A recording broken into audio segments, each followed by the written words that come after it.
Hi there, my name is Corey Mabey. I am one of the outdoor horticulturists here at Frederick Meyer Gardens and Sculpture Park.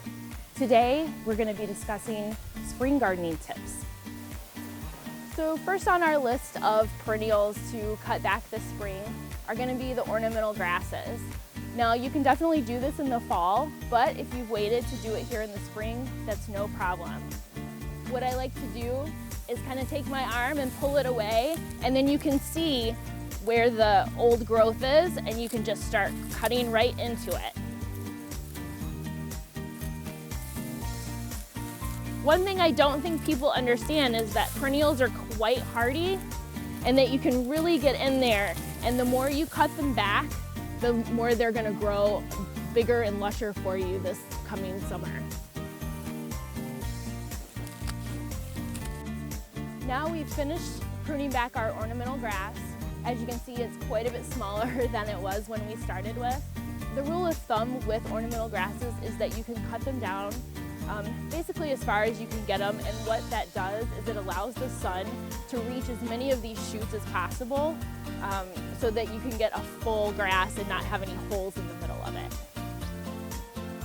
Next up, I've chosen to talk about two very widely used perennials here in West Michigan. Right now, of course, they look like a little pile of sticks, but this is a salvia right here, and then just behind it is a sedum, autumn joy. And so what we usually do with these here in the spring, a lot of times the leaves are all caught up into those old stems, and so you just want to pull those away.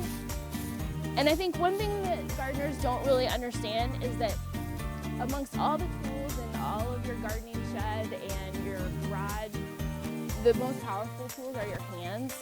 Even if you didn't have these hand pruners here, you can just break away a lot of this stuff. Is it as neat and clean as the pruners? Not necessarily. A lot of times it's faster, but look at how much we did just in that 5 seconds there. No rake, no pruners. Now the sedums might be a little bit harder. They have a little bit thicker stems, so we will take the pruners to those. And again, we're cutting them down as far as we can to the ground.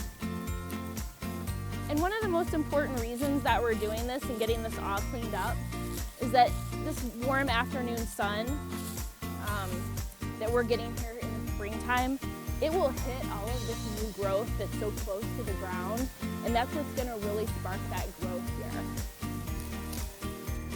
One last spring gardening tip that I have for you today is in the form of raking. And what you can see here in this bed is we kind of have a before and after.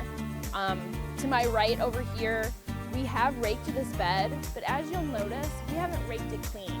You're still gonna notice some leaves, some twigs, and some debris. And what that does is that still adds some nutrients back into the soil. The more you rake out of here, the more you're gonna have to add in the way of fertilizer and compost. Obviously, we don't want thick layers of leaves, we don't want thick layers of sticks, but that light layer does help with the weeds and suppressing the weeds, and then again, adding the nutrients back in the soil. On my left over here, you can see a bed that's been untouched.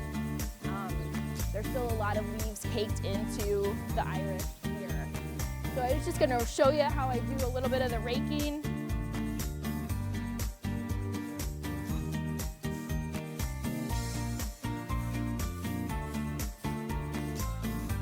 What this also does is kind of fluff up some of the leaves that have been matted down throughout the winter that the snow's piled and piled on, and it gets the soil and it gets that ground ready for the growth of the spring.